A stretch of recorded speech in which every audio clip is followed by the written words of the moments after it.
Assalamualaikum warahmatullahi wabarakatuh.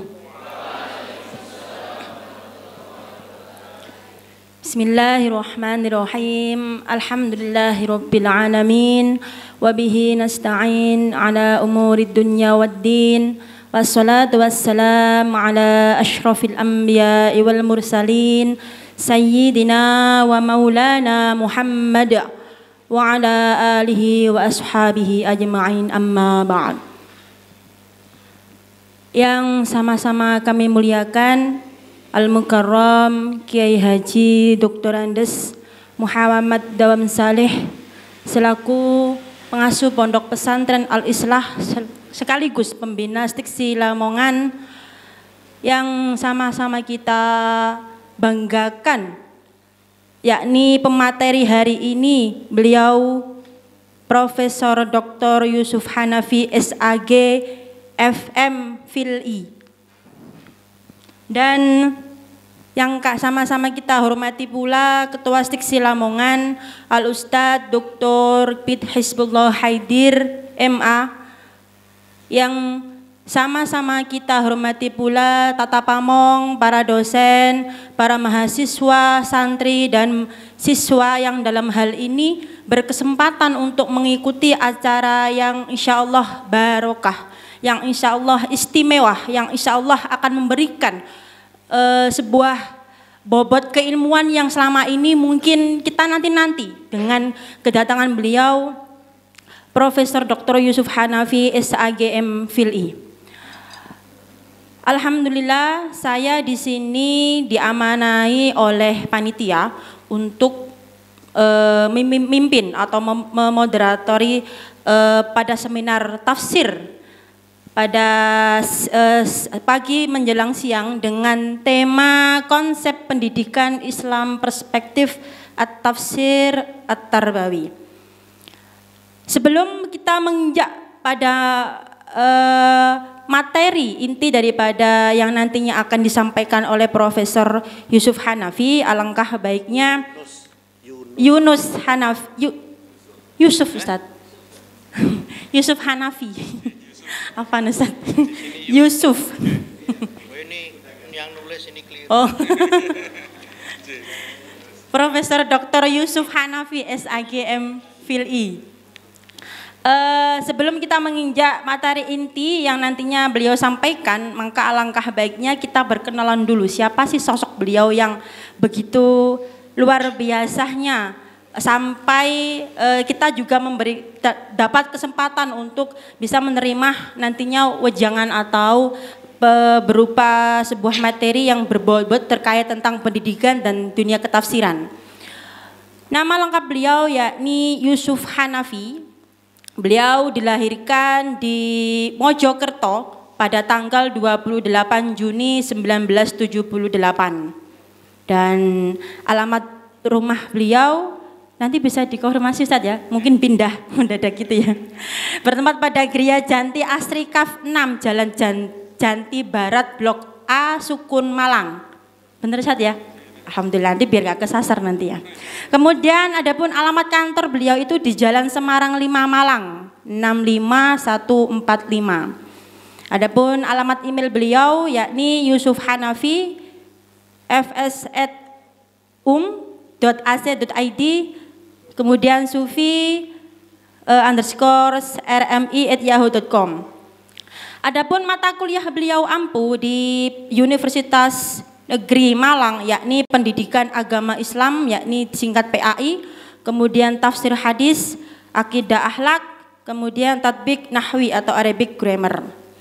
Nah, lanjut kepada riwayat pendidikan beliau. Wah, ini sangat bertumpuk-tumpuk ini. Beliau memperlihatkan bahwasanya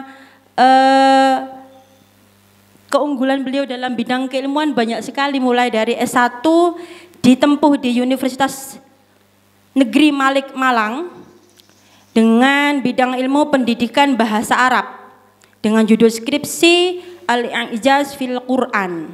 Kemudian di S2 beliau tempuh di IAIN Sunan Ampel Surabaya yang saat ini menjadi UINSA Surabaya dalam bidang ilmu yakni filsafat Islam dengan judul tesis yakni konsepsi syariat dan implikasi praksisnya dalam politik pemerintahan, studi komparatif pemikiran Muhammad Said Al-Ashmawi dan Muhammad Imarah tentang relasi agama dan negara.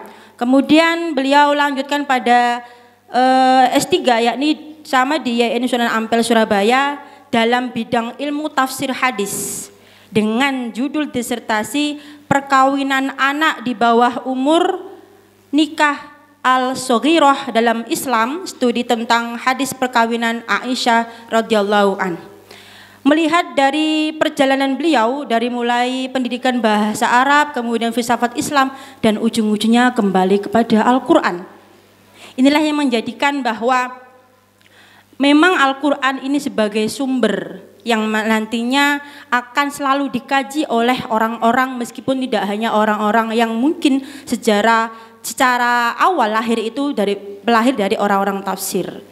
Nah, alhamdulillah beliau diangkat atau mendapatkan jabatan berupa guru besar, yakni profesor di Universitas Negeri Malang dalam bidang ilmu agama Islam di jurusan Sastra Arab Fakultas Sastra per tanggal 1 Desember 2020.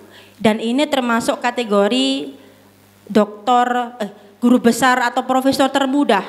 Sekilas kalau kita melihat beliau ini belum sampai kepada usia 45 tahun. Ya, ini yang menjadikan motivasi yang sangat besar bagi kita semuanya. Semoga kita bisa atau mampu mengikuti jejak beliau dalam semangat belajar, semangat meneliti, dan semangat mengabdi. Ya, saya sebagai moderator dalam hal ini mempersilahkan kepada beliau untuk mempresentasikan atau memaparkan terkait tentang judul seminar kali ini dengan beberapa catatan, yakni sesuai dengan rundown acara yang diberikan oleh panitia, yakni selama 60 menit penyampaian materi, kemudian nanti selama 25 atau 30 menit ada sesi tanya jawab atau diskusi terkait tentang materi yang terkait tentang tafsir ataupun pendidikan. Sekian dari saya serahkan langsung kepada beliau, Ustadz Profesor Dr. Yusuf Hanafi, SAG, MPhil-I. Waktu dan tempat kami persilahkan.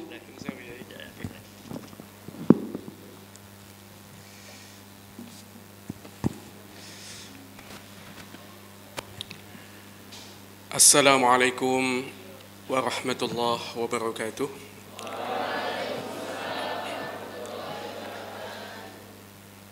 Alhamdulillah.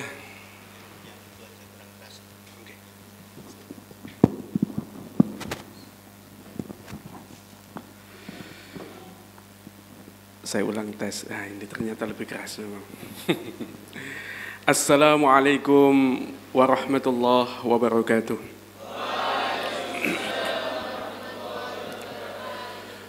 Alhamdulillah. Alhamdulillahilladzi khalaqal insan 'allamahu al-bayan nazzala al-Qur'an bilisanin arabiyyin mubin. Wassalatu wassalamu ala ashrafil anbiya'i wal mursalin sayyidina Muhammadin wa ala alihi wa ashabihi ajma'in. Hadratal fadil muassisul ma'had wa mudiruhu al-ustadz Dawam Saleh matta'ahu Allah fi hayatihi syarifah, amin. Yang saya hormati juga Ketua Sekolah Tinggi Ilmu Al-Quran dan Sains Al-Islah, Ustadz Dr. Pid Hizbullah Haidir,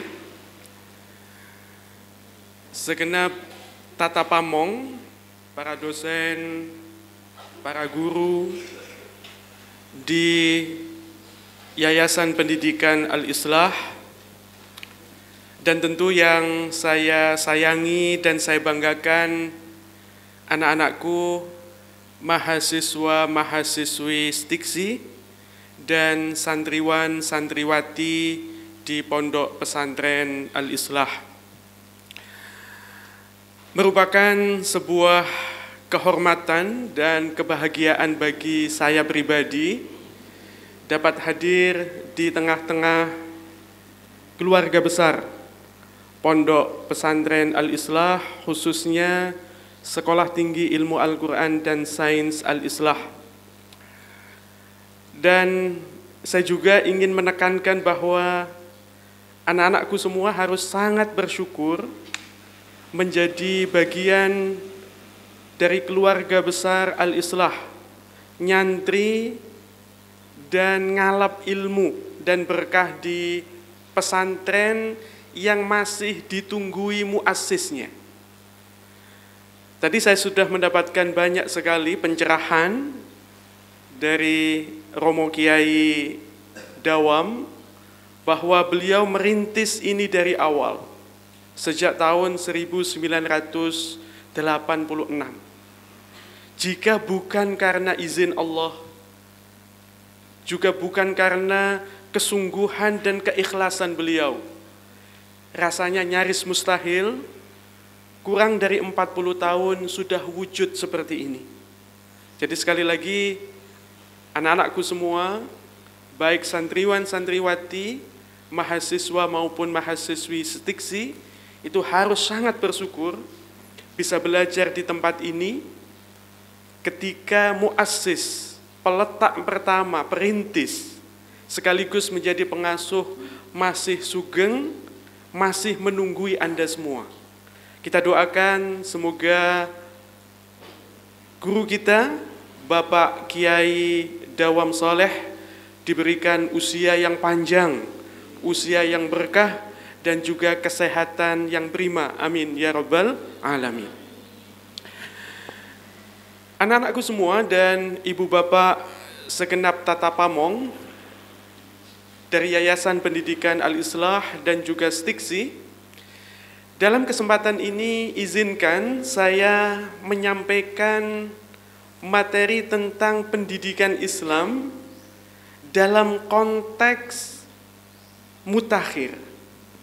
Jadi mohon izin saya sedikit meluaskan materi sebelum nanti kita bawa kepada konteks pendidikan Islam dalam kaitannya integrasi Al-Quran dan sains. Materi yang ingin saya ketengahkan dalam kesempatan pagi ini adalah pendidikan Islam di era revolusi industri 4.0 dan juga era society 5.0. Tantangan-tantangan apakah yang perlu kita sadari bersama untuk kemudian kita memberikan respon yang tepat? Sekali lagi dalam konteks memajukan pendidikan Islam, memajukan pendidikan pesantren, dan juga memajukan kajian ke-Al-Quranan.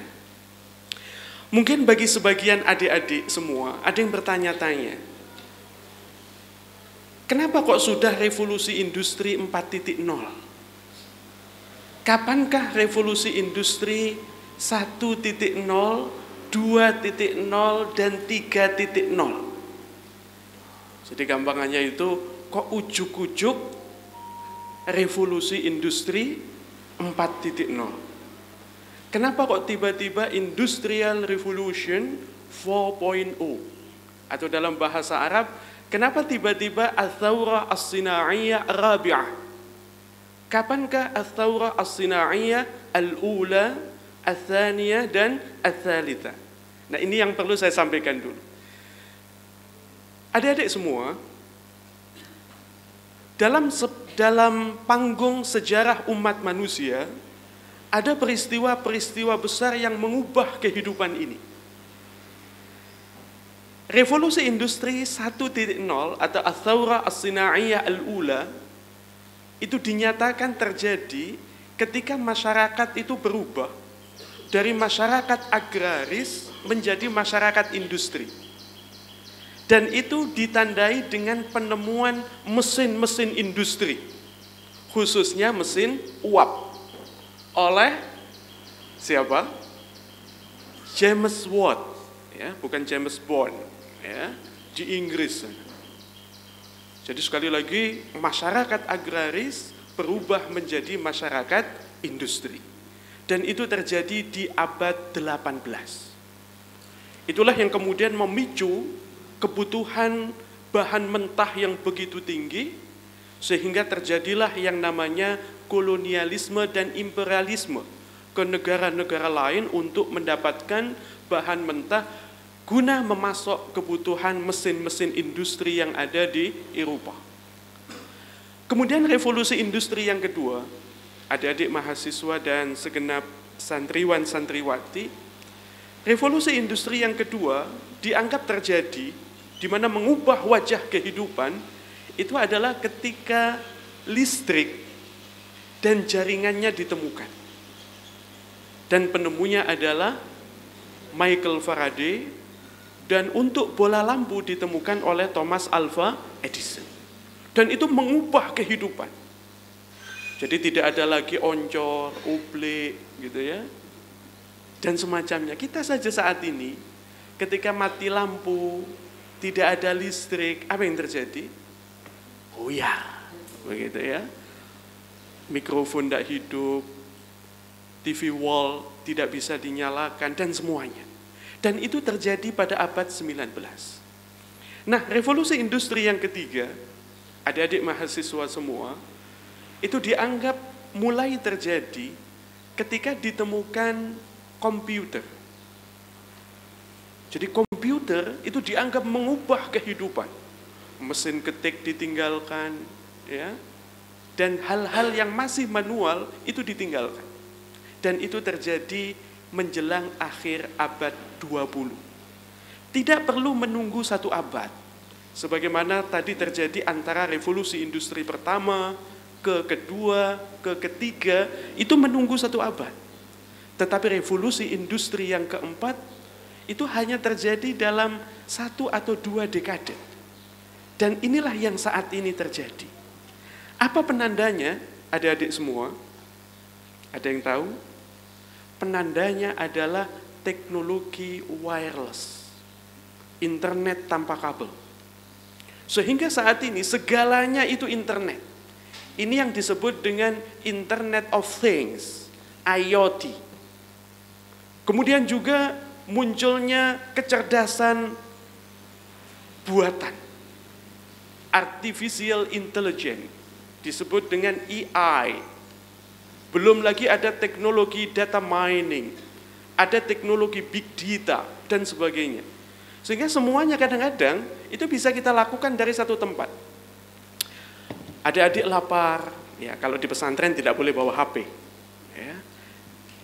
Atau ibu bapak dosen dan pengajar lapar, begitu.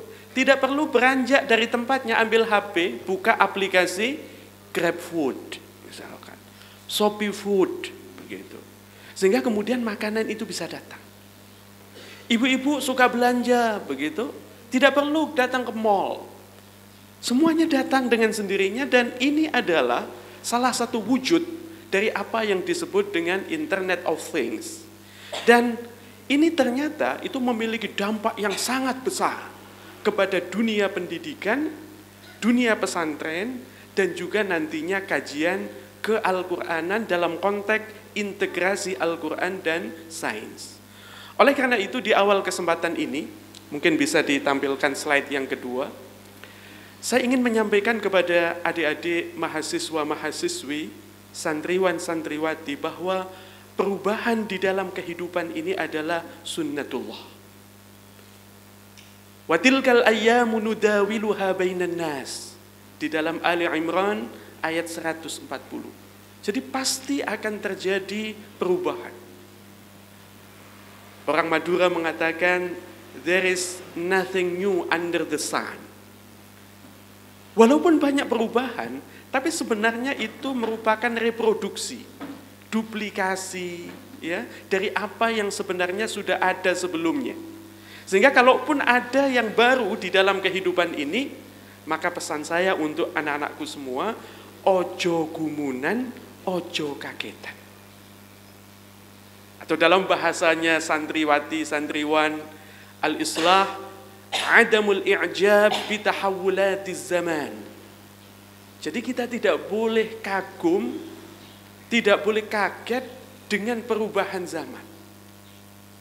Dan apa yang perlu kita lakukan? Kita hanya perlu beradaptasi, kemudian kita berubah secara dinamis. Itu saja. Baik, bisa dipindah ke slide yang kedua. Nah, dalam kaitan ini, Ibu Bapak dan adik-adik mahasiswa-mahasiswi, santriwan-santriwati, dalam konteks revolusi industri 4.0 dan juga society 5.0, ya, kita perlu memahami tantangan-tantangan bagi pendidikan Islam, bagi pendidikan pesantren, dan juga bagi integrasi Al-Quran dan sains. Tantangan ini, adik-adik semua, bisa kita petakan menjadi dua. Ada tantangan eksternal, ada pula tantangan internal. Dan tantangan eksternal ini, itu bisa kita bagi dua lagi. Ada global challenges, ya, ada tantangan global. At-tahaddiyat al-alamiyah. Tadi sudah saya sampaikan, tahaddiyat alamiyah saat ini adalah revolusi industri 4.0. Dan juga masyarakat yang sangat tergantung kepada apa yang disebut dengan internet dan kecerdasan buatan. Kemudian tantangan eksternal yang kedua, nanti kita akan bahas satu persatu secara singkat, itu adalah national dan juga government policy. Jadi kebijakan nasional yang digariskan oleh pemerintah. Dan kita tentu tidak bisa lepas dari itu. Di sini saya sebutkan saat ini Kementerian Pendidikan dan Kebudayaan dan Ristek, Kemendikbudristek yang dipimpin oleh Mas Men, karena menterinya masih muda, siapa namanya? Pak Nadiem Makarim, sebutannya Mas Men, Mas Menteri, begitu. Itu menggariskan kebijakan Merdeka Belajar dan Kampus Merdeka, MBKM. Ini pasti akan berdampak kepada dunia pendidikan, termasuk dunia pendidikan pesantren. Kemudian juga kita tidak bisa lepas dari kebijakan Kementerian Agama yang dipimpin oleh Gusmen. Jadi ada Mas Men di Kemendikbud, ya Mas Nadiem Makarim, ada Gusmen di Kemenak. Siapa beliau namanya? Iya, Gus Yakut Khalil Qaumas. Di mana Kementerian Agama saat ini menggariskan kebijakan moderasi beragama. Ya, ini pasti akan berdampak kepada dunia pendidikan. Kemudian selain tantangan eksternal, at-tahaddiyat al-kharijiyah, tentu ada tantangan internal, at-tahaddiyat ad-dakhiliyah. Dan tentu tantangan internal itu banyak sekali, tetapi kalau kita rumuskan, itu ada dua besar. Yaitu tantangan pengembangan pendekatan dan metode kajian kita. Jadi approach and method. Di mana saat ini menjadi sebuah keniscayaan, kajian-kajian yang kita lakukan di dunia pendidikan Islam, apalagi integrasi sains dan Al-Quran, menggunakan pendekatan multi, trans, dan interdisipliner.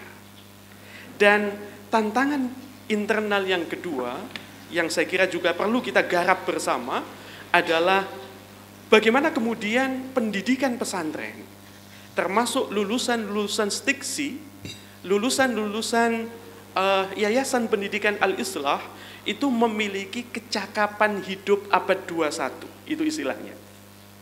Jadi jangan sampai kemudian lulusan kita itu adalah lulusan yang ahistoris, tidak mampu bersaing di luar, tidak mampu bersaing di dunia kerja, dan juga bersaing di dalam kehidupan berbangsa dan bernegara kita.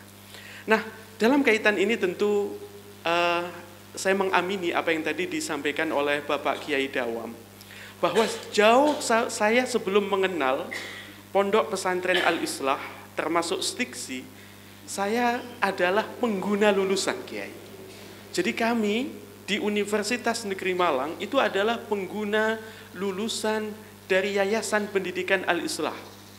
Dan kesan kami semua, saya mengamini apa yang disampaikan oleh Bapak Kiai, lulusan-lulusan pendidikan Yayasan Pendidikan Al-Islah itu adalah lulusan-lulusan yang unggul.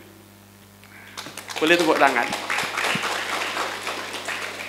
Di antara yang saya kenal adalah nama yang tadi disebutkan oleh Bapak Kiai Dawam. Saya kenal Mbak Sania Nurdiana.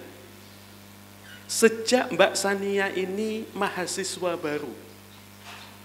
Kesan pertama, sebelum saya tahu prestasi-prestasinya, kebetulan saya salah satu pembinanya, dia adalah sosok yang memiliki karakter unggul, sekaligus tahan banting. Walaupun Mbak Sania ini bukan plastik. Jadi lulusan yang unggul sekaligus tahan banting. Saya pernah tanya kepada Sania, ketika pernah suatu kali dini hari saya mengirimkan tugas kepada dia, dia respon.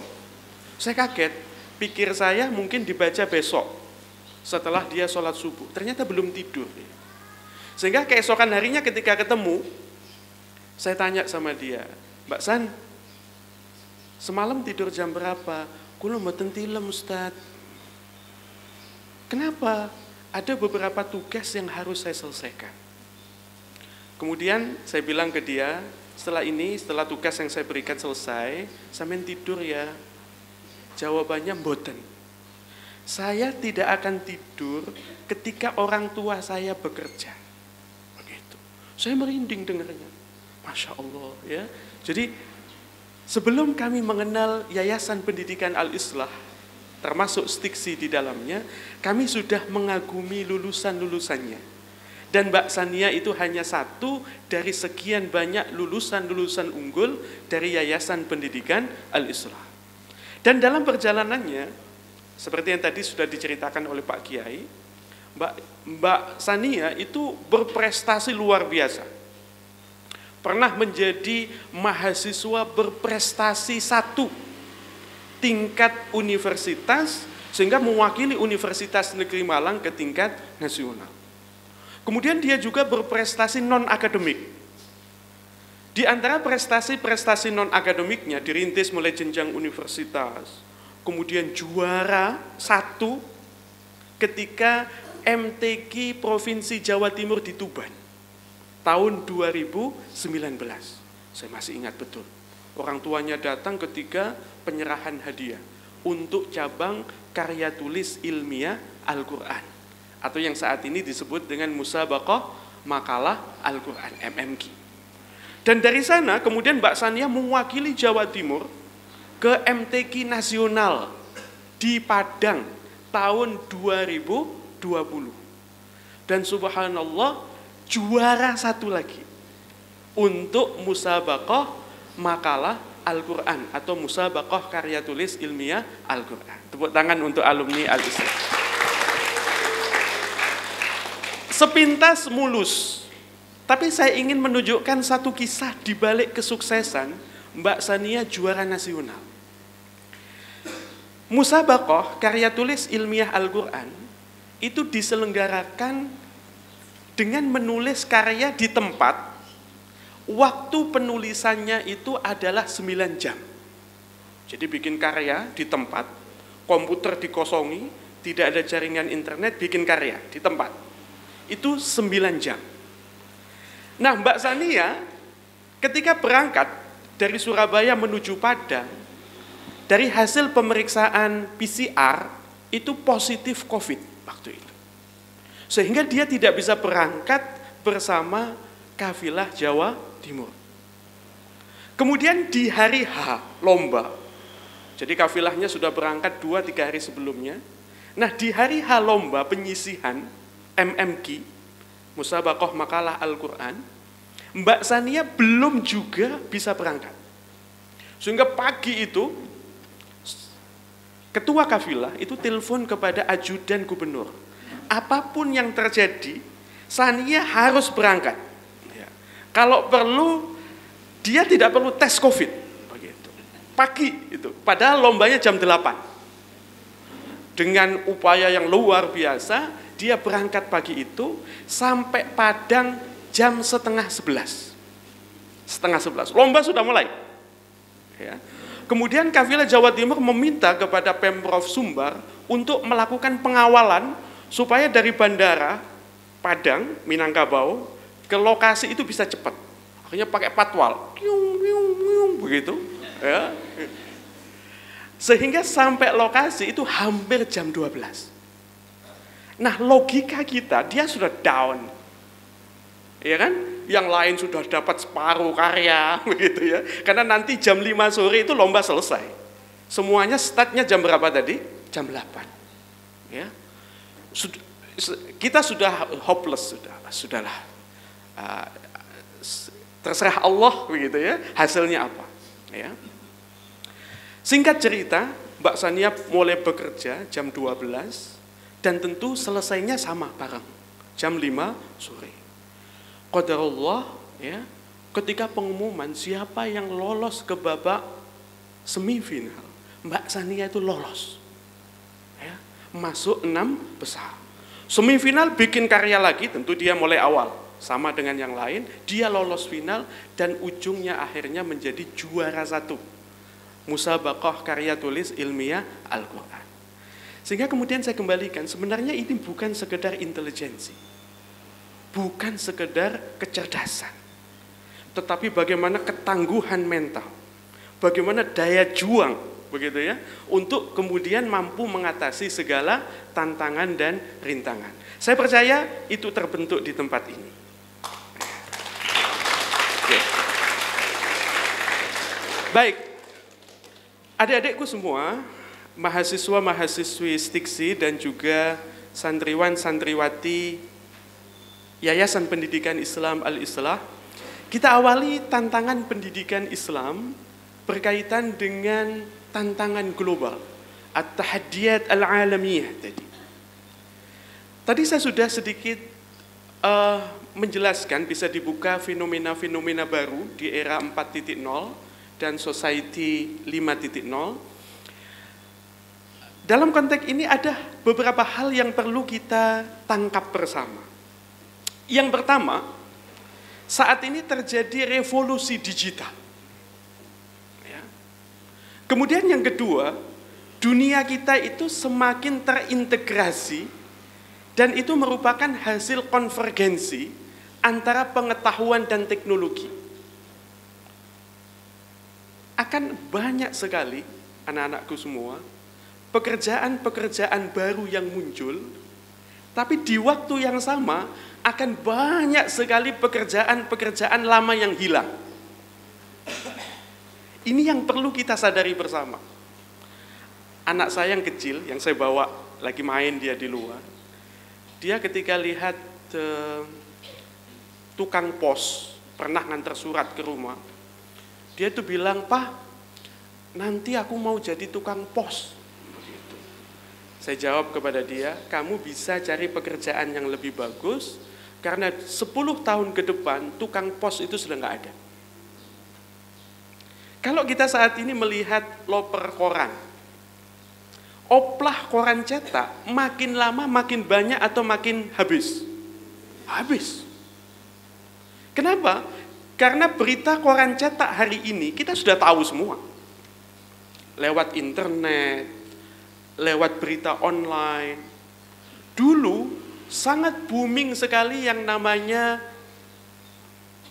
warnet, warung internet, juga wartel. Apakah saat ini masih ada? Hilang. Orang jualan pulsa, dulu luar biasa. Tapi sekarang orang beli pulsa dengan cara apa? Online. Jadi sekali lagi, anak-anakku semua, kita harus menyadari, dunia kita berubah. Akan banyak sekali muncul pekerjaan-pekerjaan baru yang tidak pernah terpikirkan. Anak-anak sekarang kalau ditanya, "Dek, cita-citanya jadi apa?" YouTuber. Ya. "Dek, cita-citamu bikin apa?" Konten apa? Vlog. Begitu ya. Jadi itu adalah pekerjaan yang dulu nggak ada. Dan itu akan semakin berubah. Dan perlu saya tambahkan juga dalam kaitan ini bahwa ruang belajar itu semakin terbuka dan tanpa batas. Jadi saat ini Anda bisa belajar apa saja hanya dengan melalui gadget atau laptop Anda.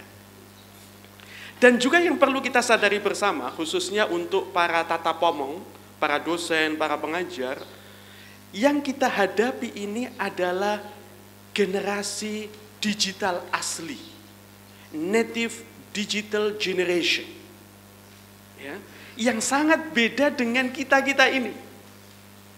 Kita-kita ini maksudnya para dosen, saya, begitu ya, para guru, di mana kami itu adalah generasi gagap teknologi. Jadi sangat beda. Jadi kalau santri, mahasiswa itu adalah digital native, sedangkan para guru, para dosen, para pengajar itu kebanyakan adalah digital migrant. Atau dalam istilah yang lebih populer ya. Jadi adik-adik mahasiswa, mahasiswi dan santriwan, santriwati itu adalah generasi milenial. Sedangkan para pengajarnya itu adalah generasi kolonial. Gitu ya. Karena kami yang menjajah, menugaskan ini dan itu. Ya. Nah, terkait dengan hal ini, bisa pindah ke slide berikutnya. Ada dampak yang luar biasa dalam kaitan fenomena-fenomena baru di era 4.0 dan juga society 5.0. Apa saja? Pertama, terjadi pergeseran nilai. Ini yang disebut dengan transvaluasi. Jadi ideologi religius, budaya lokal, itu semakin dipinggirkan oleh identitas dan budaya global. Yang namanya sopan santun, anak dulu dengan sekarang beda. Bagaimana berjalan di depan orang tua, punggungnya sedikit menunduk, tidak boleh menatap, itu tidak ada. Belum lagi kalau kita bicara tentang budaya berbusana, sangat beda. Kemudian yang kedua, dampak daripada revolusi industri 4.0 adalah adanya kecenderungan menjadi lebih sekuler. Ini yang disebut dengan secular trend. Jadi orang sekarang, termasuk generasi muda, cara berpikirnya lebih pragmatis. Apa keuntungan benefit yang dia dapatkan secara instan? Ketimbang kemudian memikirkan tujuan-tujuan jangka panjang yang bersifat transendental. Nah, ini tantangan bagi kita semua. Kemudian tidak kalah pentingnya perlu kita ketengahkan di dalam kesempatan ini adalah semakin lama institusi-institusi keagamaan itu semakin melemah. Zaman saya Pak Kiai, kami itu tidur di masjid. Sehingga ada istilah arek masjidan. Begitu. Ya. Kemudian langgar musola itu banyak yang tidur di situ. Arek langgaran. Kalau menjelang maghrib begitu, kami sudah pakai sarung, siap-siap untuk ke langgar atau masjid. Kemudian nanti selepas maghrib sampai isya, kita ngaji. Karena kita didoktrin oleh orang tua, sa'adatud darain fi ihya'i ma bainal isya'ain, begitu. Jadi kebahagiaan dunia akhirat itu terletak pada kemampuan kita menghidup-hidupkan waktu antara maghrib dan isya. Tidak boleh menyalakan televisi, ya, gak boleh guyon, begitu. Dan nanti setelah sholat isya kita kadang gak pulang. Kita masih tidur di langgar, di musola, ataupun kita dibaan, ya, ataupun melakukan kegiatan-kegiatan ritual lainnya. Coba sekarang, setelah isya, apa yang terjadi? Masjid sama langgar dikunci, begitu. Karena kalau nggak dikunci, nanti maling masuk. Sebab nggak ada lagi yang tidur di dalamnya. Anak-anak sekarang sibuk dengan gadget, begitu. Ya, jadi institusi-institusi keagamaan itu semakin melemah. Dan tidak kalah pentingnya yang perlu kita catat bahwa kerekatan dan solidaritas sosial di dalam masyarakat kita semakin merenggang. hari raya dulu, ya sebentar lagi juga hari raya, ini sudah memasuki bulan Rajab, sebentar lagi, yang namanya orang silaturahim itu luar biasa. Ya. Tapi sekarang silaturahimnya cukup chat WA. Ya. Wah, kalau hari raya itu WA itu menumpuk, gitu ya. Dengan beragam kreasi dan inovasi, kata-kata dan ucapan lebaran. Wah, ini. Ya. Tapi mereka mager di rumah, nggak silaturahim, kecuali didorong sama orang tua. Ya. Jadi itu satu contoh bahwa kerekatan dan solidaritas sosial itu semakin merenggang. Dan ini tentunya menghadirkan tantangan untuk dunia pendidikan dan juga dunia pesantren. Bisa berpindah ke slide berikutnya. Nah, adik-adik mahasiswa-mahasiswi dan anak-anakku santriwan, santriwati Yayasan Pendidikan Islam Al-Islah, setelah saya memaparkan beberapa fenomena-fenomena baru, ya, kita menangkap bahwa meskipun teknologi itu memberikan banyak sekali manfaat, bantuan, dorongan, ternyata di sana muncul sisi-sisi gelap, niqatu zulma, niqatu dha'f, ya, yang dihadirkan oleh digitalisasi yang berdampak kepada pendidikan Islam. Yang pertama, ya, setidaknya itu menurut saya, semakin lama dimensi barokah, ya. Jadi dimensi barokah itu semakin memudar, ya. Kenapa? Karena anak sekarang itu belajarnya lewat sumber-sumber yang tidak jelas dan kredibel. YouTube, Google, ya, sampai dipanggil Mbah Google, ya, karena dia apapun tahu, begitu, ya. Si Mbah Google bilang begini. Padahal di dalam Islam itu ada konsep namanya talaqil ilm, wajhan li wajhin syafahiyyan. Disitulah letaknya barokah. Makanya adik-adik mahasiswa-mahasiswi, ya, anak-anakku santriwan santriwati harus bersyukur bisa talaqil ilm dengan kiai dawam dan juga masyayikh yang ada di Al-Islah. Karena insya Allah di dalamnya ada barokah. Kemudian yang kedua, dampak gelap, sisi gelap dari digitalisasi adalah makin lama ilmu manfaat itu makin jarang. Jadi yang namanya ilman nafi'a itu makin jarang. Kenapa itu terjadi? Kembali kepada apa yang tadi saya sebutkan. Yang namanya sumber ilmu saat ini semakin tidak jelas. Gak jelas sanadnya. Loh, kamu dapat ini dari mana? Internet. Kamu tahu itu dari mana? YouTube.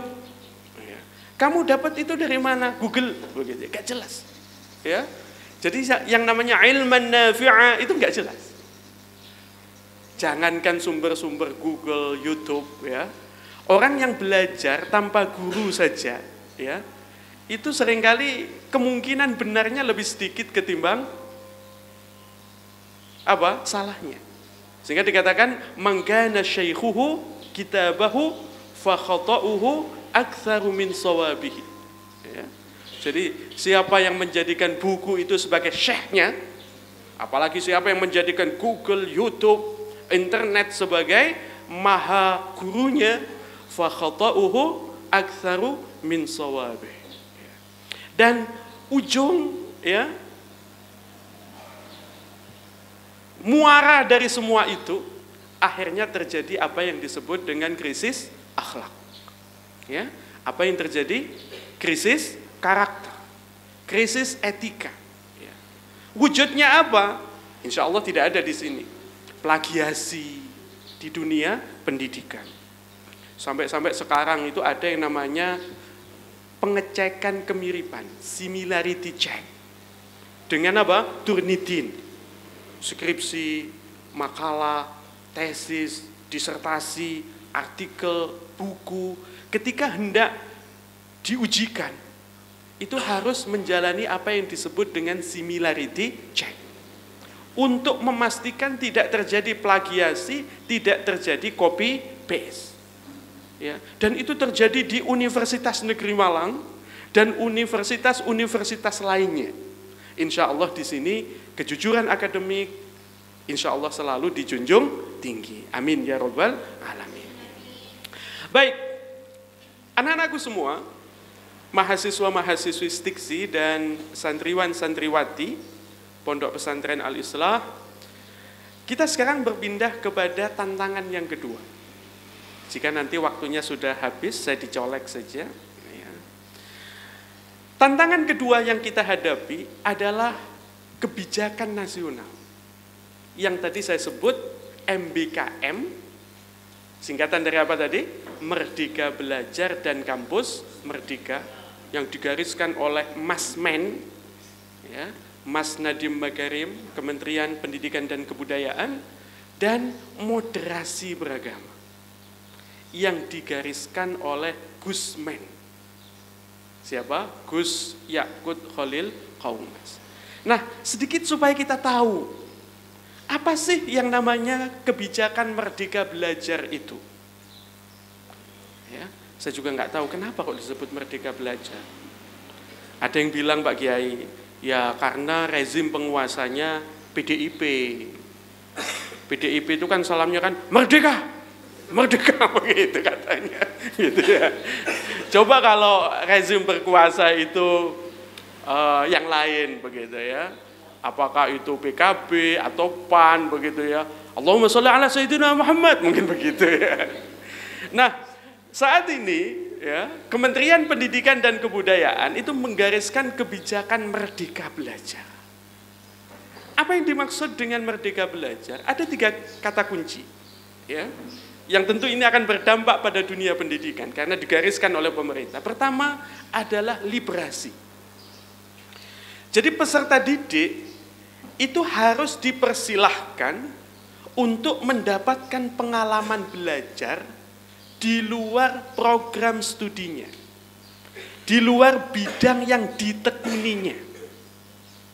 Jadi saat ini satu contoh di Universitas Negeri Malang, setiap mahasiswa itu dipersilahkan mengambil 20 SKS MBKM di luar program studi. Ada yang belajar di prodi lain di dalam universitasnya, ada yang belajar di prodi lain di luar universitasnya.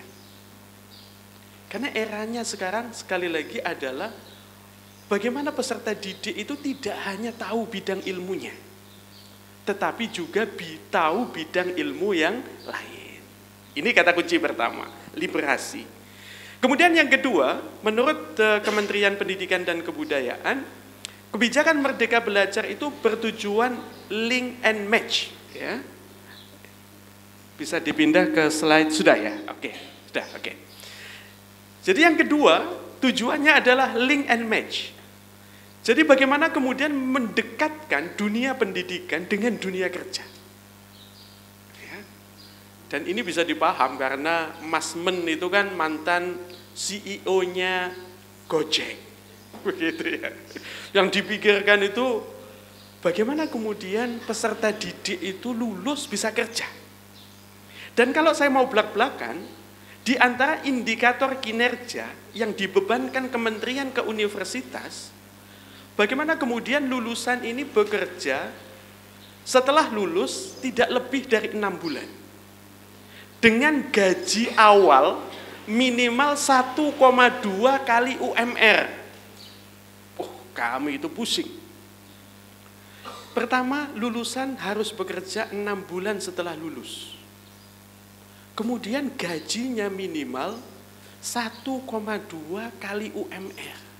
Misalkan UMR-nya Lamongan ini 4 juta. 1,2-nya dikali 1,2 itu adalah 4.400.000. Kerja di mana setelah lulus gajinya 4,4 juta. Begitu. Ini kan cocok dengan apa yang disampaikan oleh Pak Kiai tadi, ya. Jadi bagaimana kita ini berjuang, ya. Tidak semua dikuantifikasi dengan materi, ya. Karena di dalam rezeki kita itu ada dimensi barokah. Mungkin gaji kita tidak banyak, tapi cukup. cukup untuk belanja dapur, cukup untuk pendidikan anak, cukup untuk nyuwun sewu bikin rumah, cukup untuk beli mobil, begitu ya. Jadi yang penting kan cukup sebenarnya, tidak dikuantifikasi dengan angka, begitu. Dan kemudian yang ketiga, yang sangat ditekankan oleh pemerintah saat ini, dan ini perlu menjadi pertimbangan kita semua, bagaimana kemudian peserta didik kita itu memiliki inovasi dan kreasi. Jadi inovatif dan kreatif. Jangan semuanya mikir kepingin jadi ASN PNS. Ya. Jadi bagaimana pendidikan itu menumbuhkan kemampuan berpikir kritis, naluri entrepreneurship, begitu, sehingga mampu membuat dan membuka lapangan pekerjaan. Itu yang dimaui oleh kementerian dan pemerintah saat ini. Ya mungkin kita mikir ya, kalau pendidikan Islam, kalau lulusan stiksi begitu, entrepreneurship apa misalnya begitu ya. Tapi sebenarnya bisa juga. Saat ini sangat populer yang namanya industri pendidikan. Bagaimana kemudian dunia pendidikan itu mampu menyediakan platform-platform belajar begitu yang kemudian bisa dikomersialisasi. Ya. Oke, baik. Setelah kita tahu tentang kebijakan Merdeka Belajar, kita harus tahu juga kebijakannya Kemenak. Apalagi stiksi ini kan di bawah Kementerian Agama. Dan Kementerian Agama saat ini mengkampanyekan apa yang disebut dengan moderasi beragama. Atau dalam bahasa Madura, religious moderation.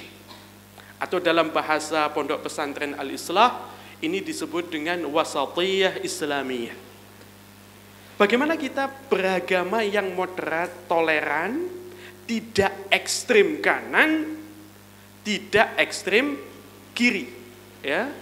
Jadi tidak ghulu fid din, karena memang dilarang oleh Rasulullah sallallahu alaihi wasallam, iyyakum wal ghulu fid din, ya. Fa innama ahlakal ladina min qablikum al ghulu fid din, ya. Jadi ini sangat ditekankan. Dan hakul yakin itu sudah diterapkan di stiksi dan juga di Pondok Pesantren Al-Islah. Ada 5 nilai pokok, walaupun nilai-nilai wasatiyah Islamiyah atau moderasi beragama sangat banyak sekali. Baik, adik-adik mahasiswa dan segenap sivitas akademika, stiksi dan Pondok Pesantren Al-Islah, saya akan masuk ke bagian akhir. Setelah itu nanti kita bisa diskusi. Di antara tantangan yang perlu kita jawab bersama dalam konteks penyelenggaraan pendidikan Islam, pendidikan pesantren, dan juga integrasi sains dan Al-Quran, kita harus melakukan pengembangan pendekatan dan metode kajian kita. Ini yang disebut dengan pengembangan approach and method. Ya. Kenapa ini perlu kita lakukan? Bisa ke slide itu. Kenapa ini kita perlu lakukan? Ya, mungkin sebagian dari kita bilang, sudahlah, pakai metode lama aja. Gitu ya. Cukup itu. Ya, terbukti budama una salafuna salih begitu ya. Jadi orang alim ya, jadi orang hebat dengan metode lama begitu. Nah, poin pertama yang perlu kita insafi bersama bahwa cara berpikir, cara beribadah, cara bergaul, cara berdialog dengan orang lain, bermasyarakat, berbangsa, bernegara di era abad 21 ini sama sekali berbeda dibanding era abad ke-10. Ya. Ini tidak berarti kita meninggalkan warisan salafun as-salih, qudama'una as-salihun ya, secara total, tidak. Karena dari sini nanti akan muncul kaidah al-muhafadzah 'alal qadimis salih, kita mengkonservasi warisan legacy ya yang masih relevan dan bagus dari para pendahulu kita, tetapi kita membutuhkan yang kedua, yaitu wal akhdu bil jadidil aslah. Kita harus membuka diri, open minded ya, untuk menerima hal-hal baru yang bisa menunjang dan mengakselerasi kemajuan. Kemudian juga dalam kaitan ini juga pengembangan pendekatan dan metode ini dibutuhkan itu adalah untuk mengikis dikotomi antara agama dan sains. Dan saya kira Pondok Pesantren Al-Islah ini salah satu yang terdepan, karena sekolah tingginya saja langsung namanya Sekolah Tinggi Integrasi Sains, Integrasi Al-Quran dan Sains, begitu, luar biasa. Ya. Jadi salah satu tujuan kenapa kita perlu mengembangkan pendekatan, approach dan juga metode itu adalah kita mengikis dikotomi antara agama dan sains. Dan pada ujungnya kita berupaya untuk mempertemukan dan menyeimbangkan kutub wahyu dan akal. Jika digambarkan, bisa ke slide berikutnya. Jika kita gambarkan, ya, ketika kita menyendiri, mengisolasi diri, tidak mau kemudian melakukan kajian secara multi, trans, dan interdisipliner, itu seperti gambaran ini. Keilmuan kita, meminjam istilah Al-Imam Al-Ghazali, keilmuan kita adalah ulumuddin, ilmu-ilmu agama. Ya. Itu tidak boleh menyendiri dari apa yang disebut dengan ilmu-ilmu kealaman, natural sciences, al-ulum al-kauniyah, at-tabi'iyah. Tidak boleh juga menyendiri dari ilmu-ilmu sosial, social sciences, al-ulum al-ijtimaiyah. Dan juga tidak boleh menyendiri dari ilmu-ilmu humaniora, atau disebut juga dengan humanities, al-ulum al-insaniyah. Ya. Jadi paradigma seperti ini tidak boleh. Ya. Atau meminjam istilahnya Prof. Amin Abdullah dari UIN Sunan Kalijaga, ketika kita menyendiri, itu kita sebenarnya menggunakan paradigma single entity.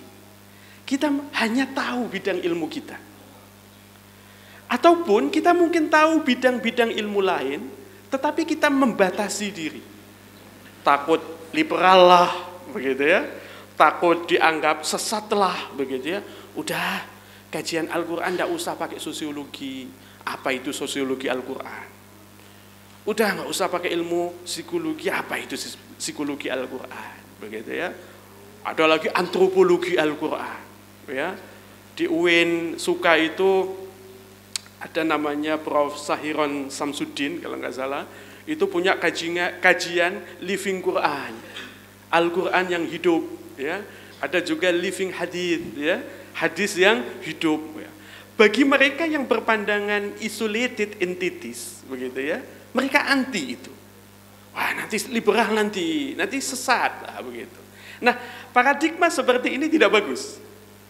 Yang ideal itu adalah seperti yang digambarkan di slide berikutnya, adalah paradigma interconnected entities. Ini sekali lagi meminjam istilahnya Prof. Amin Abdullah. Jadi keilmuan agama, ulumuddin, itu harus bertegur sapa, bahkan bekerja sama dengan disiplin-disiplin ilmu lain. Apakah itu berada pada ranah eksak, sosial, maupun humaniora. Ya. Nah, sekarang kita masuk kepada Al-Quran sebagai penutup dari materi yang saya sampaikan, karena kita berada dalam seminar Al-Quran, seminar tafsir. Bagaimana kita memposisikan Al-Quran dalam sebuah ranah penelitian dan riset ilmiah? Poin pertama yang ingin saya tekankan dan juga saya garis bawahi dalam kesempatan ini, bahwa Al-Quran itu bukan kitab teori. Jangan salah. Tetapi Al-Quran adalah sumber inspirasi. Ini ditegaskan oleh para mufassir, Al-Qur'anu kitabu hudan wa rahmah. Jadi Al-Quran itu adalah sumber inspirasi yang perlu kita gali nilai-nilai universalnya atau universal value. Ya. Jangan kemudian kita posisikan sebagai apa? Teori.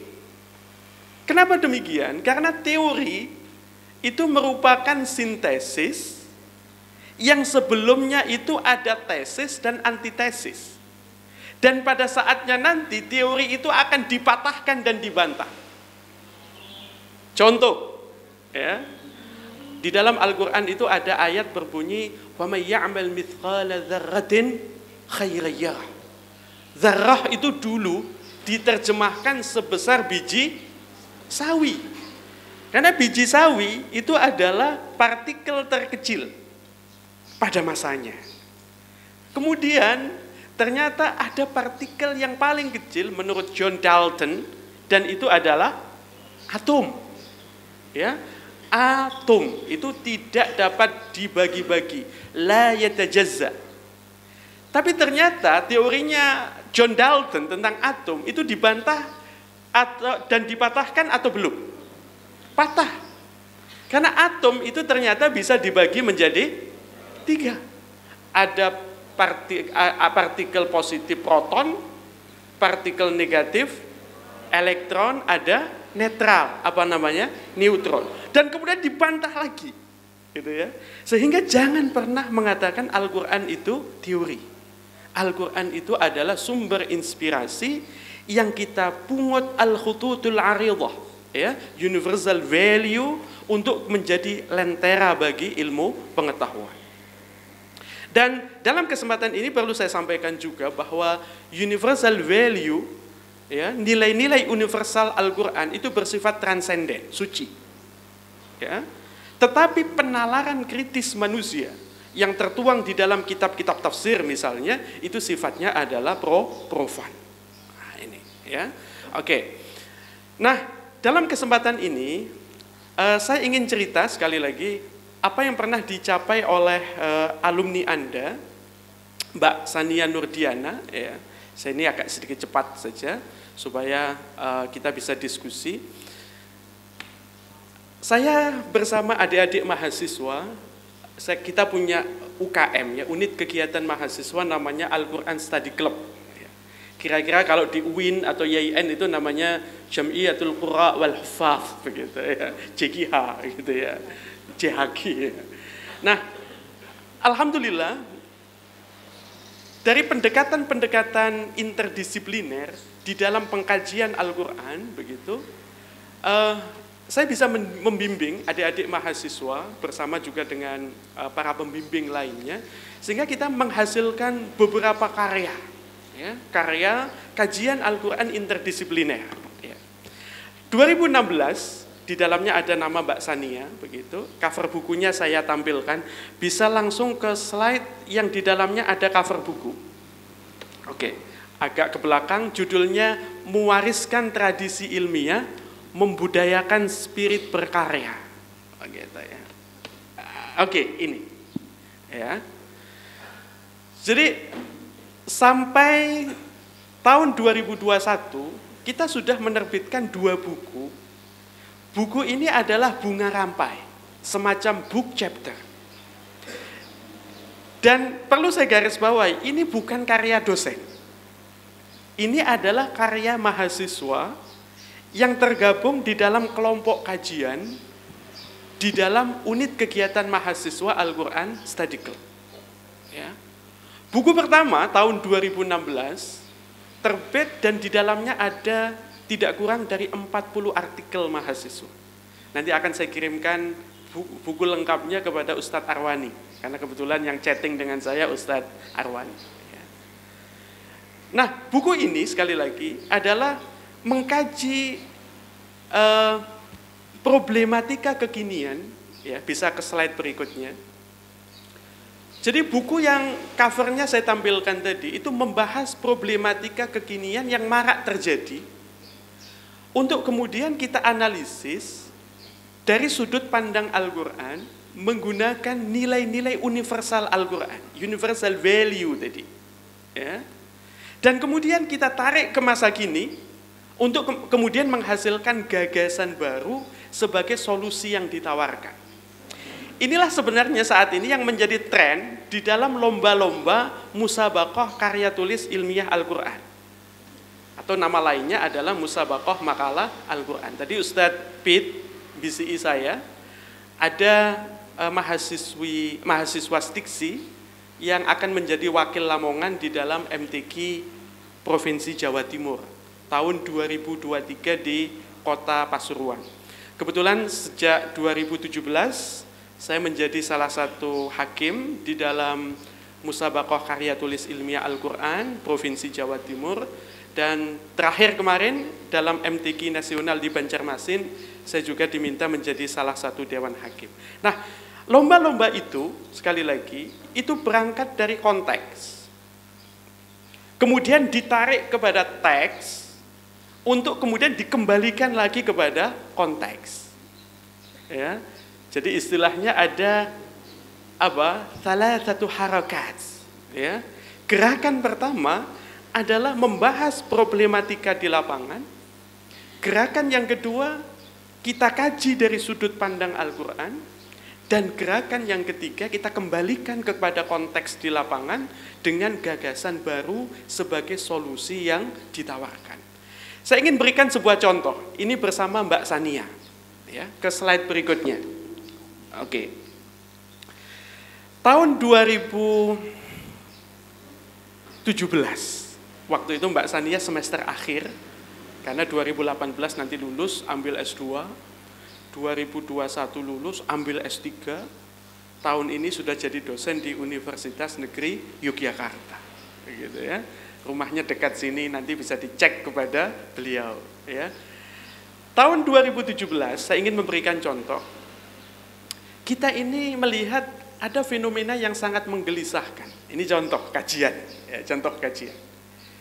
Banyak sekali pengemis, apakah itu di tempat-tempat fasilitas umum, traffic light, di mana lagi, tepi jalan, stasiun, terminal, begitu mengemis. Tapi ternyata mereka itu hanya kedok saja. Mereka itu tergabung di dalam komplotan pengemis yang memang menjadikan mengemis itu sebagai profesi. Begitu ya. Tetapi di sisi yang lain, kita ini terikat dengan tuntunan dan ajaran agama. Kita ini harus menyantuni kaum miskin. Bahkan di dalam Al-Quran dikatakan ara'aital ladzi yukadzibu bid-din fadzalikal ladzi yad'ul yatim, kemudian dikatakan wala yahuddu ala ta'amil miskin. Jadi ciri orang yang tidak mendustakan agama adalah tidak menghardik, ya, tidak menganjurkan untuk memberi makan fakir miskin. Tetapi di sisi yang lain, mau kita santuni, mereka itu pengemis gadungan, gitu ya. Mereka itu pengemis profesi, dan Al-Quran juga mengancam mereka yang berpura-pura palsu. Wailul likulli affakin athim, begitu. Sehingga kemudian dari diskusi bersama Mbak Sania dan tim penulis karya tulis ilmiah Al-Quran, kita perlu membuat cara, model untuk mengidentifikasi pengemis. Jadi kita perlu membantu masyarakat kita untuk mengidentifikasi pengemis. Apakah dia itu pengemis hakiki yang harus disantuni, ataukah dia itu pengemis profesi, begitu. Nah, dari sini kemudian dari hasil kajian kita memunculkan apa yang disebut dengan forensik Al-Quran. Nah, coba diklik sekali lagi. Nah, artikelnya sudah terbit ya di Jurnal Sinta 2 di Wali Songo. Di situ ada nama Mbak Sania Nurdiana. Nah, ini ya. Jadi karya tulis itu kemudian judulnya adalah identifikasi pengemis profesi melalui forensik Al-Quran. Begitu. Jadi melalui apa? Forensik Al-Quran, dan nanti identifikasinya itu melalui 3 hal. Mimik wajah, getaran suara, dan gerakan bola mata. Begitu. Dan masing-masing dari itu ada dukungan ayat Al-Quran di dalam melakukan kajian. Ya. Jadi ini sekedar contoh. Bagaimana kemudian kita tidak membatasi kajian kita hanya kajian ulumuddin ansih, begitu. Tetapi kita membuka diri untuk melakukan pengkajian secara multi, trans, bahkan juga interdisipliner. Dan sebagai closing statement, saya kembalikan kepada moderator setelah ini. Bisa ke slide syukran jazila. Jadi sebagai closing statement, sebagai al-kalam al-khitami, saya bisa sampaikan bahwa tuntutan kajian keal-Qur'anan saat ini dan masa mendatang itu bukan sekedar mengusung ijtihad ulama tempo dulu.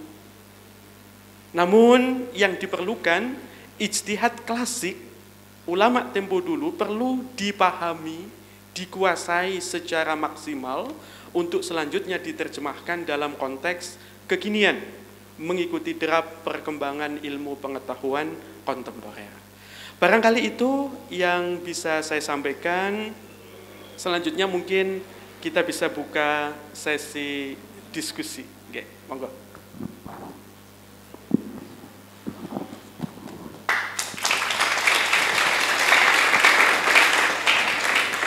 Subhanallah walhamdulillah, begitu luar biasa pemaparan beliau terkait tentang tantangan pendidikan Islam, kemudian langsung kepada kajian daripada Ulumuddin atau Al-Quran dan tafsir beserta hadisnya. Oke, kita lanjut pada sesi yang kedua, yakni sesi tanya jawab atau diskusi, yang dalam hal ini kami akan memberikan kesempatan bertanya, atau mungkin saya bagi jadi 2 termin saja, yang masing-masing penanya bisa menyebutkan nama atau asal, atau bahkan dari santri, dari mahasiswa, atau bahkan dari Tata Pamong.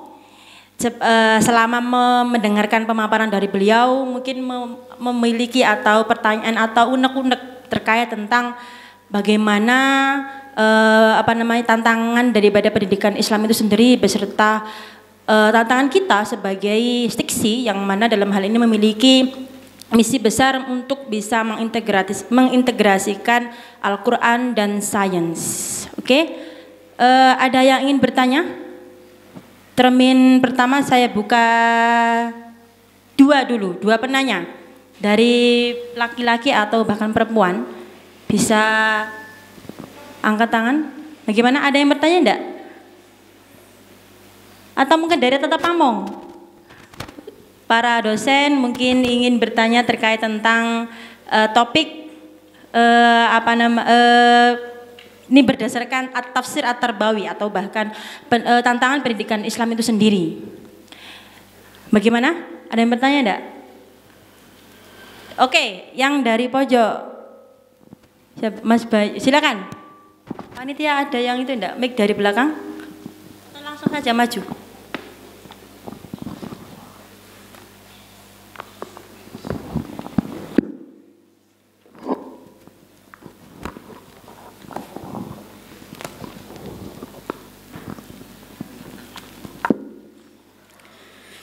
Perkenalkan, nama saya Ahmad Bustiawan, saya mahasiswa stiksi semester 10, baru saja lulus dari yudisium. Di sini saya ingin bertanya, jadi ini kan menarik ya, bagaimana konsep pendidikan dan tantangannya di era digital. Saya kemarin sempat baca tentang perkembangan AI yang memang sekarang itu kesimpulannya adalah bahwa tugas pengajar itu tidak lagi sebagai pengantar pengetahuan, karena hal itu sudah diambil alih oleh AI, dan tugas pengajar itu sekarang hanyalah bagaimana kemudian mengajarkan adab dan lain. Jadi tentang perasaan dan tentang bagaimana kita bersikap dan lain-lain. Cuman tantangannya adalah semakin hari AI itu semakin dicanggihkan, dan pada akhirnya nanti bisa saja AI itu memiliki kesadaran layaknya seorang guru yang memang paket komplit, tidak hanya pengetahuan tapi juga kesadaran, dan mungkin saja di kemudian hari itu AI tidak hanya mengajarkan atau mentransfer ilmu, dan juga bisa bahkan mengajarkan tentang kesadaran itu sendiri. Dan disinilah pertanyaan saya adalah lantas gimana nanti posisi pengajar khususnya dalam pendidikan Islam itu menghadapi perkembangan AI yang memang sangat pesat sekali hingga mungkin hampir menyentuh ranah kesadaran manusia. Itu saja mungkin. Terima kasih. Oke, terima kasih. Selanjutnya yang terakhir dari perempuan, ada yang ingin bertanya enggak? Bagaimana? Coba yang ingin bertanya angkat tangan. Ayo tanya yang putri, mahasiswi. Baik mahasiswa atau siswa, santri, bagaimana, ada enggak?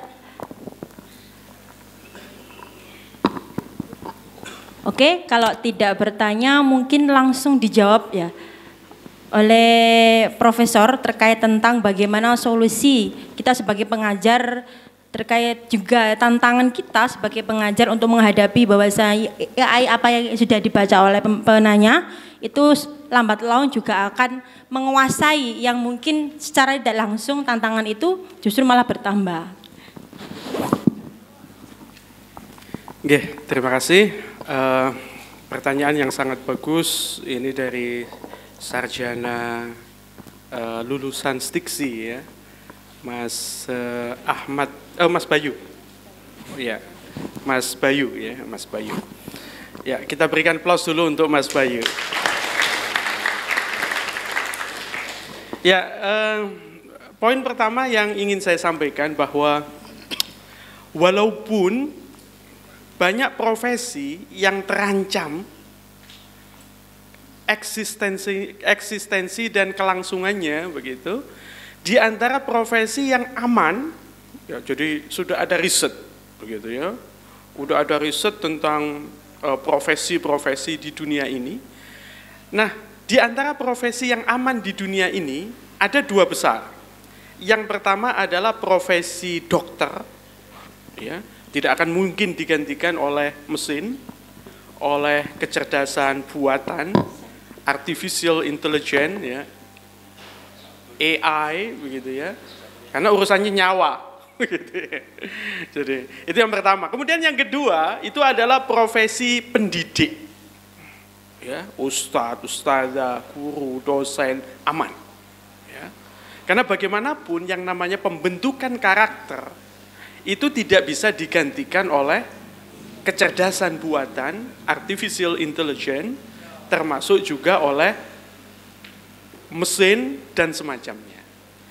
Nah, kemudian yang kedua, tadi juga disampaikan oleh Mas Bayu, nah seiring dengan melimpahnya sumber belajar, ya, jadi saat ini ruang belajar itu begitu terbuka, kita bisa mengakses sumber yang sangat beragam untuk belajar. Ya, satu contoh, saya itu S1 saya pendidikan bahasa Arab. Pesantren saya tidak seperti Al-Islah. Ya. Saya dulu di pesantren ilmu Al-Quran di Singosari, Malang, tidak mengajarkan dua bahasa, lebih fokus kepada bahasa Arab. Nah, ketika saya mulai insaf harus belajar bahasa Inggris, dan saya sudah sibuk begitu, saya kemudian belajar bahasa Inggris secara online, jujur. Ya. Kemudian saya membeli akun pembelajaran bahasa Inggris namanya Eng-Breaking. Banyak sekali iklan itu. Dan Anda harus, mungkin Anda kaget ya, berapa saya beli akun pembelajaran. Belajarnya online. Tapi untuk dapat akun masuk ke dalam sistem bayar. Bayarnya itu Rp990.000. Hampir 1 juta. Dan itu hanya untuk berdurasi 6 bulan. Ya. Nah, ini adalah contoh betapa saat ini orang itu bisa belajar dengan sumber belajar yang begitu melimpah. Sehingga pertanyaannya Mas Bayu adalah, kalau begitu nanti peran guru itu lebih kepada peran apa, Pak? Ya. Maka dalam kesempatan ini saya sampaikan bahwa peran guru itu nanti tidak sekedar transfer of knowledge. Ya. Peran guru tidak boleh sekedar naqlul ma'lumat wal ma'arif.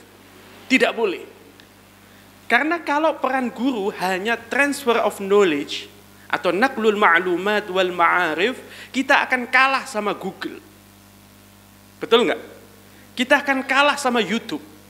Karena mereka itu alim alama. Segala hal tahu. Begitu. Sehingga tugas kita semua adalah melakukan pendampingan dan fasilitasi belajar untuk menumbuhkan kritisisme, kemampuan berpikir kritis, berpikir kreatif yang disebut dengan creative thinking, begitu, dan juga menumbuhkan kemampuan berkolaborasi di dalam diri peserta didik kita. Maka untuk kepentingan ini pemerintah itu memerintahkan, dan itu dimasukkan di dalam indikator kinerja perguruan tinggi, bahwa pembelajaran dan perkuliahan harus menggunakan 2 metode minimal. Satu yang disebut dengan PBL, Project Based Learning. Jadi mahasiswa itu tidak boleh diam, begitu ya. Teacher center, hanya mendengarkan guru transfer of knowledge, tidak boleh. Tapi mahasiswa harus diaktifkan dalam pembelajaran student center yang berbasis project based learning. Jadi belajar berbasis proyek. Ya bisa dibuat misalkan materi tentang ikhtilas, ya, korupsi, begitu ya. Kemudian peserta didik, mahasiswa atau siswa dikasih proyek. Silahkan cari satu kasus korupsi yang terjadi di lingkunganmu, kemudian lakukan analisis dari sudut pandang Islam, dari sudut pandang Al-Quran. Nah, kemudian nanti akan muncul unik-unik. Ya. Ada yang mengangkat korupsi di Samsat dalam pengurusan SIM. Gitu, ya.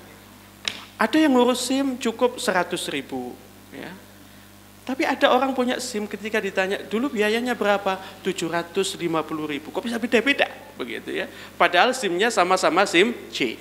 Ternyata ada korupsi. Di situ ada suap, begitu ya, yang kemudian dilakukan oleh oknum-oknum. Nah, itu contoh project based learning. Kemudian yang kedua, yang sangat ditekankan oleh pemerintah saat ini, bahwa sekali lagi tugas pengajar itu bukan sekedar transfer of knowledge, tetapi mengaktifkan peserta didik. Selain PBL, project based learning, pemerintah mengamanahkan supaya kita menggunakan metode kasus, studi kasus, atau yang sering disebut dengan case method, begitu.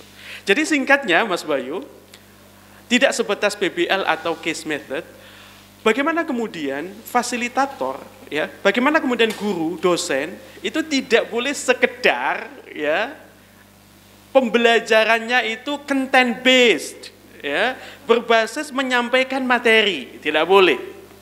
Tetapi pembelajarannya harus activity based, ya. Jadi pembelajarannya harus berbasis apa? Aktivitas, begitu ya. Dan inilah yang dibutuhkan saat ini.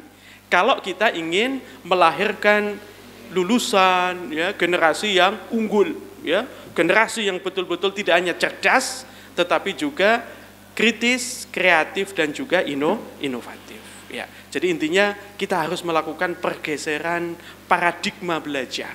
Ya. Tidak lagi content based, tetapi juga harus activity based. Tidak sekedar teacher center, tetapi juga student center. Ya. Tidak sekedar transfer of knowledge, ya, tetapi lebih daripada itu mengaktifkan peserta didik untuk membangun pengetahuan bersama-sama. Ya, kata kuncinya adalah bagaimana peserta didik diajak untuk membangun ilmu pengetahuan bersama. Ya. Karena pelibatan mahasiswa, peserta didik di dalam memperoleh pengetahuan itu aktsar iqa'an fin nafs, akan lebih membekas di dalam diri peserta didik ketimbang mereka belajar secara pasif. Nah, itu saya kira jawaban saya untuk pertanyaan Mas Bayu. Terima kasih. Terima kasih. Kita masuk kepada termin yang selanjutnya, yakni termin kedua. Masih ingin saya tanyakan, apakah ada yang ingin bertanya terkait tentang topik pada seminar tafsir kali ini? Dari perempuan, ada yang bertanya enggak? Oh, dari Tata Pamong, Ustadz. Beliau wakil ketua.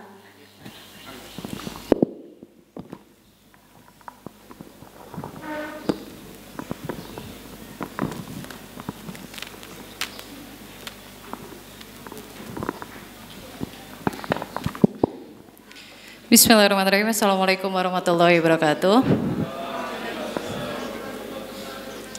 Sebelumnya saya ucapkan terima kasih Prof untuk pemaparannya. Saya izin bertanya terkait dengan pendidikan saat ini begitu nggih. Seperti yang kita tahu ada beberapa target pendidikan Indonesia di era revolusi saat ini. Di situ bahkan ada target per kapitanya begitu. Yang sehingga menimbulkan ada pemahaman kapitalis yang itu bentrok dengan nilai-nilai pesantren. Nah, yang saya tanyakan bagaimana menjembatani antara tujuan daripada pendidikan Indonesia dengan tujuan daripada pesantren saat ini. Terima kasih. Wassalamualaikum warahmatullahi wabarakatuh.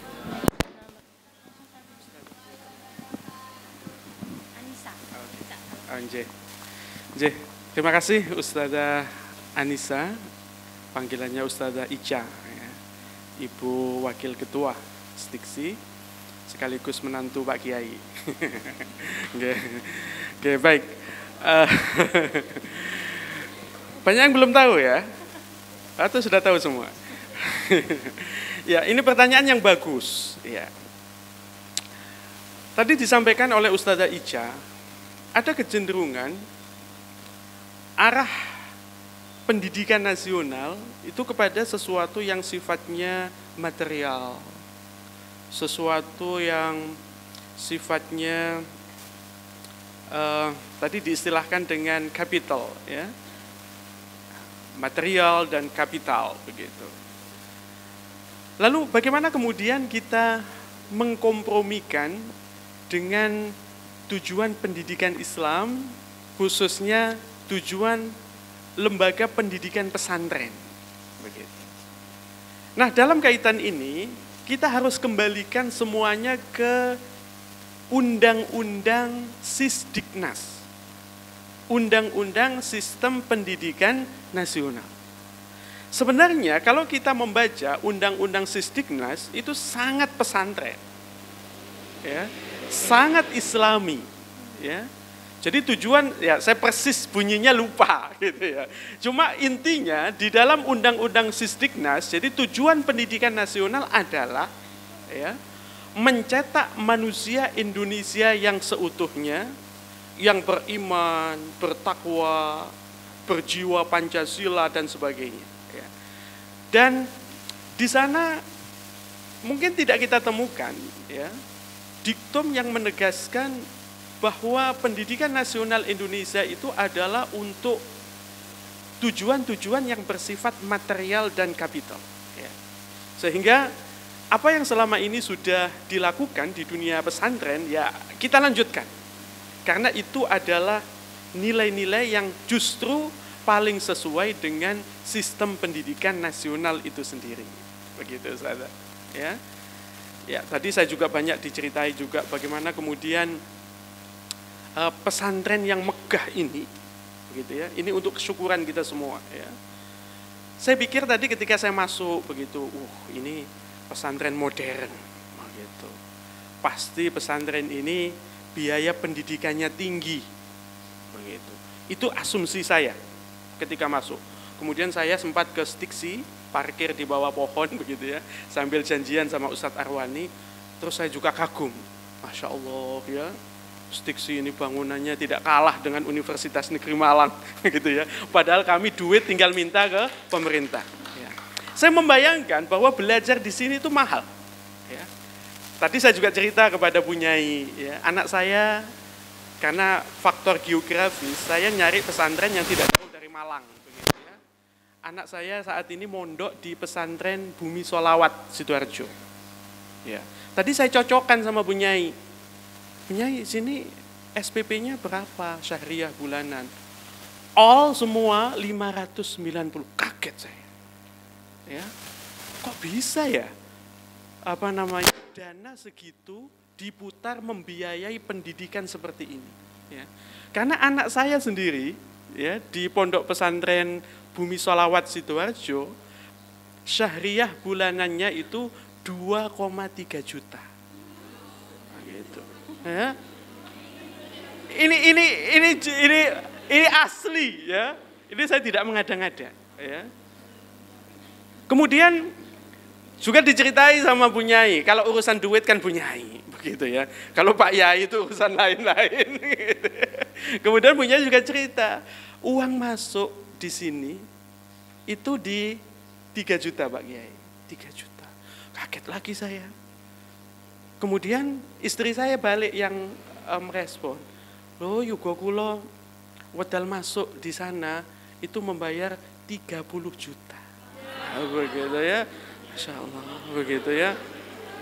Sehingga kemudian saat ini saya sudah hampir sampai pada kesimpulan, mungkin karena faktor-faktor inilah, begitu ya, alumni, lulusan, ya, santri-santriwati dari pondok pesantren Al-Islah termasuk Stiksi itu menjadi lulusan yang unggul, lulusan yang mampu bersaing di dunia global. Jadi oleh karena itu, sekali lagi, nilai-nilai pesantren itu harus kita pertahankan karena itu sesuai dengan Undang-Undang Sistem Pendidikan Nasional atau Sisdiknas. Saya kira itu yang bisa saya sampaikan dan mungkin ini sudah pertanyaan terakhir karena sudah ada kumandang belum azan ya, menjelang azan. Saya ucapkan terima kasih khususnya untuk Bapak Kiai Dawam atas undangan silaturahim dengan segenap sivitas akademika, Stiksi, dan juga segenap keluarga besar Pondok Pesantren Al-Islah. Merupakan kebanggaan bagi saya dapat hadir di tempat yang hebat ini, yang terbukti memiliki lulusan dan alumni-alumni yang luar biasa. Doa saya semoga lembaga pendidikan ini semakin maju, ya, dan semakin memberikan kemanfaatan dan keberkahan untuk umat Islam khususnya, untuk bangsa dan negara dan kemanusiaan universal pada umumnya. Hadza minni wal afu minkum. Wallahul muwaffiq ila aqwamit thariq wa billahi taufiq wal hidayah. Hadanallahu wa iyyakum ila sabilil haqq. Wassalamualaikum warahmatullahi wabarakatuh.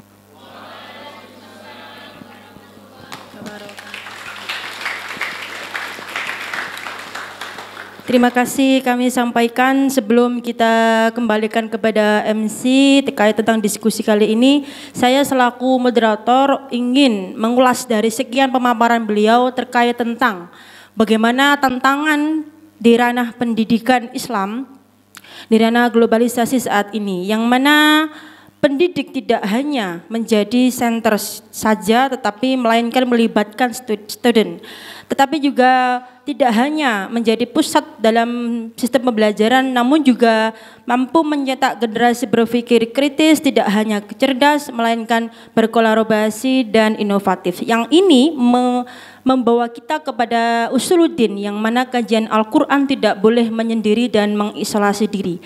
Kajian Al-Quran harus bekerja sama secara metodologis dengan ilmu disiplin yang lain, baik pendekatan multi, trans, dan interdisipliner. Keilmuan agama, keilmuan alam, baik keilmuan sosial dan keilmuan humaniora. Karena Al-Quran bukan hanya kitab teori, melainkan sumber inspirasi, hudan warahmah. Sekian dari kami.